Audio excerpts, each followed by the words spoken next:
Hey everybody, welcome to Pop Culture Philosophers. I'm Rockin' Robbie Billups, and it's time for the weekly comic book review, Part 1.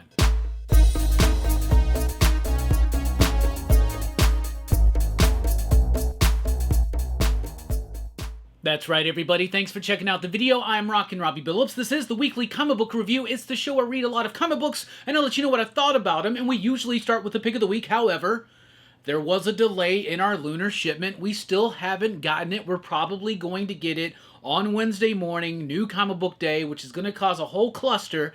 However, we did get our Penguin Random House order and our Diamond order, so I got some comics to talk about, but until I read everything, I can't really decide what the pick of the week, the smell of the week, or the cover of the week is going to be, but I didn't want to leave you high and dry tonight, so let's go ahead and at least talk about the Marvel, Dark Horse, Boom, and other studios and other publishers. We got some comics from them to talk about, so let's just kick it off. We got What If Donald Duck Became the Mighty Thor?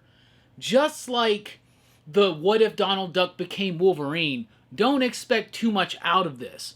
But I actually enjoyed this one a whole lot more. The story is very simple. It is the story of Thor's origin, straight from his first appearance and journey into mystery. It is that same story with the rock lords from Saturn coming to Earth, all that stuff. It just happens to be the Disney duck-themed Earth, right? So instead of Donald Blake, it's Donald Duck. He finds the cane, he smashes it, he becomes Thor. It's basically that story, but with Donald Duck in there. A little bit of different things. The Wolverine one I thought was alright, but this was more like of what I was wanting. Just kind of like basically the same story, but Donald Duck. I don't know, but it's slightly different. It's interesting. It was fun. It's not going to change your life, but it's not terrible. And for a Duck book, blending with the Marvel book, it's alright. But now we know we got a whole slew of these What If Disney Became Marvel things. They started off as variant covers. They're finally coming into the pages of the comic books. We got Minnie becoming Captain Marvel in November. Who knows what's after that?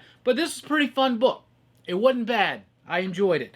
Then we've got Exceptional X-Men issue number 1. A new X-Men book from the ashes, a new beginning.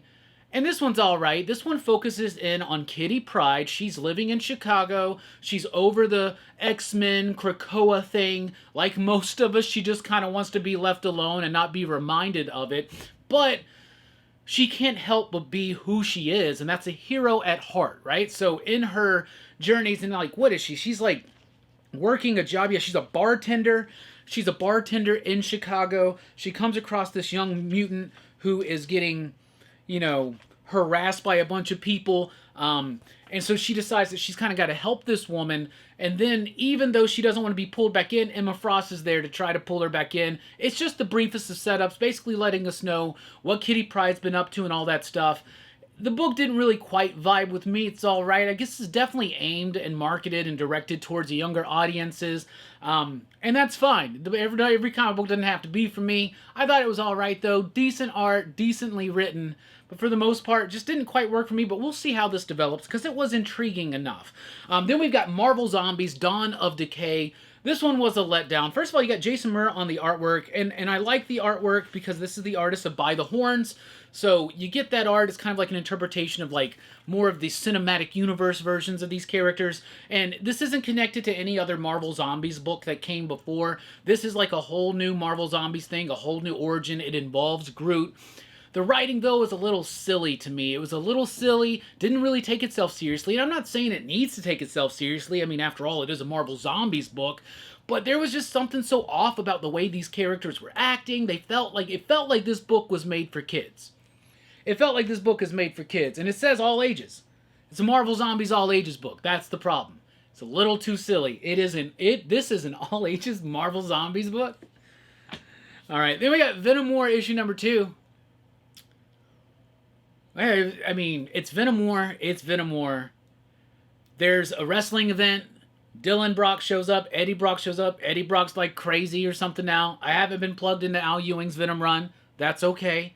I understand that I'm not going to understand all of the little details. It's fine. Comic books, when they do their job correctly, kind of fill you in on things. And for the most part, Al Ewing does that here. Art's all right. Iban Coelho.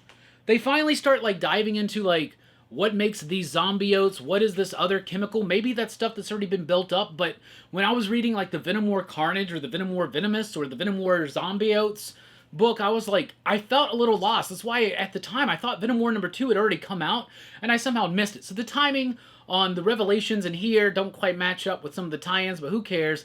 The book's it's not really for me. I'm a huge Venom fan, and I used to consume and buy every single thing related to Venom in the comic book form, and I've just been so unplugged from it, and it's just too much. I'm not vibing it, I'm not digging it. Same thing going on here. You get Spider-Man's got the symbiote again, Dylan and Eddie are trying to fight each other, everybody's acting off-kilter and out of character. I don't know. Maybe if I'd been more plugged into Al Ewing's Venom run, I'd be into it. But I wasn't really digging all that stuff either. So, Venom War #2. I mean, it do what it do. Then we got Venom War SpiderMan issue #2. So, the Venom War SpiderMan miniseries is everything that happens from the moment that Peter decides to take the symbiote back temporarily to when he shows up in the pages of Venom War. So, when you read Venom War, all this stuff's already happened, right? And it's basically some monstrous form of the symbiote that's fighting Peter with the symbiote, and Mary Jane is Jackpot's involved, and that's always annoying to me, so I hate the concept of Jackpot. It's just not good, in my opinion. But if you like it, that's fine, that's cool. Greg Land on the artwork, Hobgoblin's involved.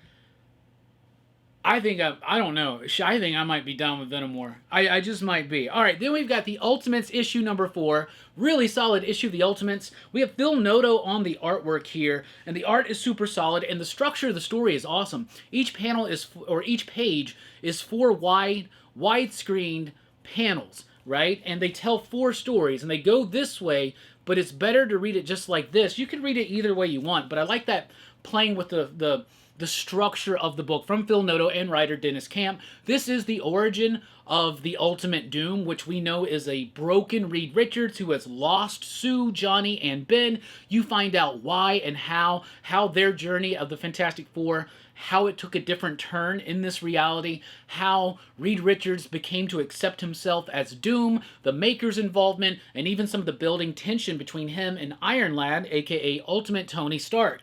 I really liked this book. I thought it was super solid. I liked the art. It's nice, crisp, and clean. I loved the structure, the coloring, and the story, and I thought it really hit some heavy emotional beats. And even back in the original Ultimate Universe, when that Reed Richards went bad, it eventually led to the Maker, and the Maker's a cool character, an evil, twisted Reed Richards, but at the time, they didn't have any of the nuance there. It was just like, it felt like it was a surprise twist ending just for the sake of a surprise twist ending. Here, we're taking the concept of Reed as Doom and actually building it tragically and somberly and with craft and attention to detail. So, the Ultimates #4 I thought was great.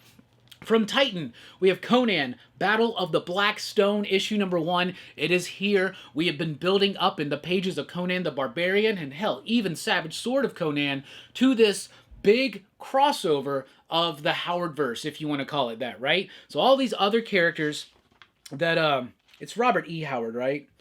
Yeah, it's Robert E. Howard, I'm sure. But all the characters that he had created, there's a bunch of different ones. I'm not super familiar with them. Like, I know Solomon Kane, of course I know Conan, but there are other characters in here, like this, what's his name? El Borak. Like, I'm not familiar with the character, but we've been being introduced to these characters slowly throughout, like, the Free Comic Book Day issue of Conan Blackstone, throughout that last issue of Savage Sword. There's a lot of Conan action in here, but there's also these other characters, and the whole mystery of the Blackstone and that sigil that all these people have been seeing and kind of becoming obsessed with, it all starts happening. It is a crossover that takes place in different periods of time, but all connected by the same plot, the same threat, and the same world and universe and creator. Really cool stuff. The art by Jonas Schaff, I believe, is absolutely fantastic.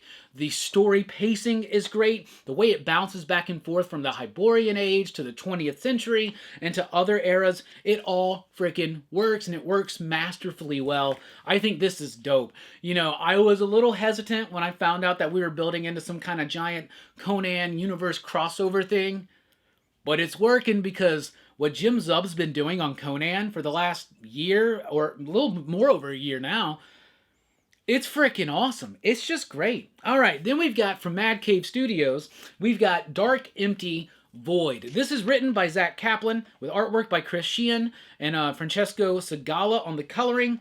I really freaking liked this book. This was great. So I'm a huge Michael Crichton fan, and this book feels like it's the first chapter of a Michael Crichton novel. You got really interesting characters that have connections and a past together that are forced together in some kind of scientific mystery. It like opens up a little similar to things like Sphere, and I'm all here for that. Really cool concept. Basically, there's a black hole that has been created by the scientists, and something has come through that black hole, so they got to find the scientist's soon-to-be ex-wife, who's a psychologist, because they need her help to figure out what's going on with whatever came across from the other side. This is just set up, but it does a great, quick, and efficient job of getting us into the concept of the story and really letting us know the characters and their relationships to each other. Like I said, this reads like the first chapter or two in a Michael Crichton novel, and I mean that as a high compliment because Michael Crichton's one of my just run-of-the-mill kind of writers out there. I love his work. Sphere being one of my favorites. This reminded me a little bit of Sphere. There's a mystery. There are these conflicts personally that already exist that are going to have to be gotten through in order to solve this mystery. Really solid stuff. Zach Kaplan does a great job with the dialogue and the pace throughout. Chris Sheehan's artwork, masterful. Really great stuff, capturing mood, capturing emotion, and doing it all in a well-made, composed comic book. Great double-page splashes as well. Dark Empty Void, definitely worth checking out. From Boom Studios, we've got Minor Arcana. This is a new one from Jeff Lemire. It's written and illustrated by Jeff Lemire. So Jeff Lemire's got this really cool watercolor type style that it's not to everybody's appeal, and that's okay. But if you don't like his art, you might want to step aside, but if you like Jeff Lemire as much as I do as a writer and as an illustrator, definitely check this one out. It was solid. It was cool. It's about this woman who's returned to her hometown after leaving for a while. I think she's going through a breakup or something like that, but she goes back to her hometown because her mother is dying of cancer or something like that. Now, her mother is the town's psychic, and she's never really been cool with that. She thinks it's all just hogwash, right? But her mom's trying to encourage her to like, no, you can do this. Somebody's got to pay the rent. You should reopen the shop. And she's hesitant to do that. And when she gets put into a situation where she needs to do that, some crazy stuff starts happening. So not a whole lot. Kind of like with Dark Empty Void, it introduces us to the briefest of concepts. This one gets way more into the concept. This gives us a little hint and notion of what this book is actually going to be about, but it gives us a lot about the characters, a lot about this town, a lot about the backstory. One of my favorite things that Jeff Lemire does is the way he utilizes a location as a character within the story. You're already starting to get the vibe and feel of this small town, how it has affected our main character, how it has affected her mother, and everybody else around her. Not a lot is revealed in this first issue, but it's so done in a way that I am excited. Just like how Jeff Lemire usually lays out his first issues, it's pretty solid. So Minor Arcana, issue number 1. Then we've got Animal Pound, issue number 5. It's the final issue of Tom King and Peter Gross's Animal Pound. Art's great. Art is super great. These are some great looking and realized and executed animals on the page. 100%. This story, I didn't like it first. Issue 2 was good, 3 was alright, 4 kind of dipped down, 5 lost me. Did not like this ending. I get what Tom King, I think I get what Tom King's trying to do here, but I just don't think it lands. I just don't think it works, and it kind of, the ending feels a little bit unsatisfying, but I know that that's part of the point of the ending, right? This is about animals trying to build a perfect culture together, right? And we all know it's going to fall apart. We've all read Animal Farm, right? There's some interesting things here, but all in all, I feel like it was a very weak and lackluster ending that really didn't live up to some of the previous spots of this story, in particular like issue 2 and 3. So all in all, I think Animal Pound was a little bit of a dud for an ending. Then we've got Uncanny Valley issue number 5.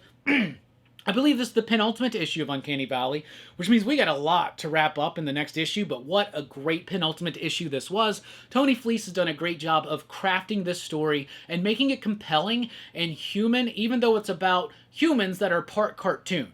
The cartoon world is real.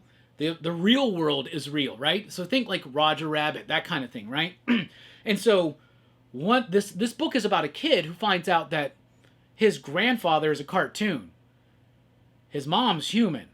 He's human and cartoon. So he's got like cartoon powers as a human, and there is this evil person from the cartoon world after him because he's like some kind of chosen one, sacrificial thing or something like that. What a great issue, though. A lot of emotional moments here, a lot of tension being ratcheted up and built up to a perfect fever pitch here, and a great ending and setup for what is, I believe, going to be the concluding chapter with issue number 6. And David Wachter on the artwork. Amazing. His blend of the cartoon world as well as the real stuff. It works, and it works so freaking well. The flats of the cartoon characters, but the real life shape of the regular characters, really solid stuff. It blends so well together. It's jarring, but it's meant to be, but it also feels like it's all part of the same world. Great stuff right there. Then we've got Duck in Cover, issue number 1. This is a new one from Dark Horse Comics. This is a Scott Snyder book with Raphael Albuquerque on the art. So this is the team of American Vampire doing a story that's set in the 50s during the nuclear scare, where you would have these like drills and you would have to get underneath your desk, duck and cover in case of a nuclear attack, right? So it's about these teenagers that are growing up in a world, in a small town, with this threat looming around them. And our main character wants to be a filmmaker. He's like a month away from quitting his job and going to Hollywood and making it, giving it his best go. And then the nuclear attack happens. But it's not what you think, and there's some weird, interesting concepts and twists to that. It sets up a really interesting story, and unlike a lot of Scott Snyder stuff, especially these Comixology First, Dark Horse, and print books, a lot of them can get bogged down in exposition, heavy verbosity. This one had a nice flow and pace to it. I liked the characters. Raphael Albuquerque's artwork was amazing. I thought it was a solid book. I really did enjoy it, and I was surprised would be a strong word to say, but I was pleasantly pleased that I like it. Then we have Kanto, A Place Called Home, issue number 4. We are building up to the end of Kanto, and it is all coming together. All these different characters that we have come to know and love or loathe over the course of this series, they're all in their places now, and we are building up and gearing up for that final war, and it's actually happening now. Kanto has always been a story that strikes straight to the heart and root of story, and it maintains that authenticity and earnestness in its scope, in its characters, and just in its themes all throughout, and it continues even in the newest issue, so it continues to be masterful. Helen of Wyndhorn, issue number 4. If your shop doesn't have it, maybe because these books are misprinted. It actually has the inside title page of Dawn Runner, so these books have been recalled or being reprinted, so I mean, everything inside is still fine, and it's great. It's a great issue. This is Helen with her grandfather being trained, right? She's found out there's this other mystical world that he's a part of. She wants to be more of a part of it, and so she becomes more of a part of it, but she also has to go through some training to get there. The artwork by Bill Evely is absolutely stunning and stellar and masterful and dense and complex without ever feeling obtrusive or ever feeling like it's too muddy or there's too much noise going on. It just looks so majestic and fantastic, and the story is solid and the writing is solid. This is one of Tom King's best books he's done in years, in my opinions. 4 issues in, Helen of Wyndhorn is one of the best books of the year. Then we've got Dawn Runner here with issue number 5, the final issue of Ron V and Evan Cagle on Dawn Runner, and what's cool about this is the art. First of all, the conclusion is really cool. This book, which starts out very like, okay, so it's about people in giant mech suits fighting giant kaiju or something. Yeah, we've seen this done a billion times. And in the first issue, it didn't really distinguish itself from all the previous iterations of this, but man, it dives deep into some philosophical stuff. It dives deep into some interesting concepts, not just about these creatures or these mechs and their human connections, but also just in the philosophy of identity and loss and grief. And there's so many themes being played with here. This is definitely something I want to sit down and reread all together now that it's complete. But Evan Cagle's artwork is so freaking cool. You really do get the scope and the scale of the destruction and everything that's going on, but you get some really cool art to go along with some of those crazy cool ideas that Ron B is developing. This is the team about to be doing New Gods. That is so freaking exciting. The art, though, even if you haven't been reading this book, take the time to look through it and look at the art.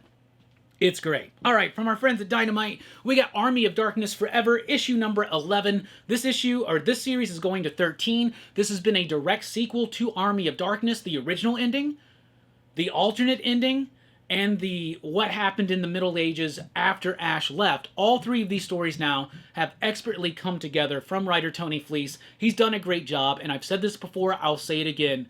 This is the best Army of Darkness comic there ever has been because it earns so much of my interest because it really cares about the movie Army of Darkness. It really cares about honoring that legacy and continuing that story in a way that's very pleasing to fans. Really cool stuff. Pop Modern's artwork is alright. I miss Greenwood on this book, actually. Great cover right there. I think that's Bjorn Brand's cover. Yeah, it is. But I really like this book. I'm having a lot of fun with it. It's the best Army of Darkness comic I've ever read. And then I got Vampirella Dark Reflections, issue number 4.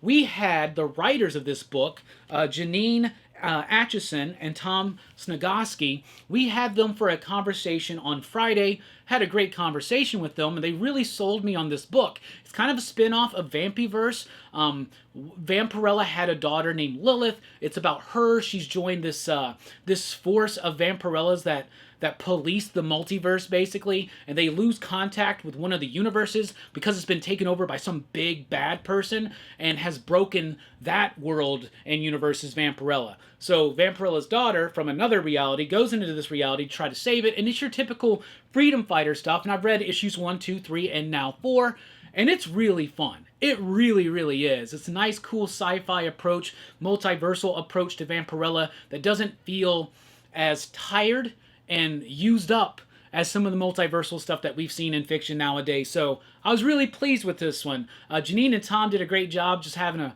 great, fun conversation with me, but they did a great job of kind of selling me on this book without even necessarily trying to. And I'm glad that I read them and checked it out. It's a pretty cool cover too right there. Anyway, that's what I read for now. We still got DC, we still got Image. Hopefully we'll get those tomorrow, which means after work, I get off around 5. After work, I'll come home, read those comics, do the rest of the video tomorrow night. So expect it maybe later tomorrow night, Wednesday night, for the part 2 of the weekly comic book review. Anyway, that's what I'm reading. That's what I'm digging. That's what I'm thinking. What are you reading? What are you digging? What are you thinking? Let us know in the comments down below, and thank you so much for checking out the video. Be sure to like, share, and subscribe, and join us over at popculturephilosophers.com for podcasts, blogs, and a whole lot more, and patreon.com/PCP if you want to help support this channel. I've been Rockin' Robbie Billups. Thanks for rocking with us. Keep on reading. Station. Pop, pop. Boom.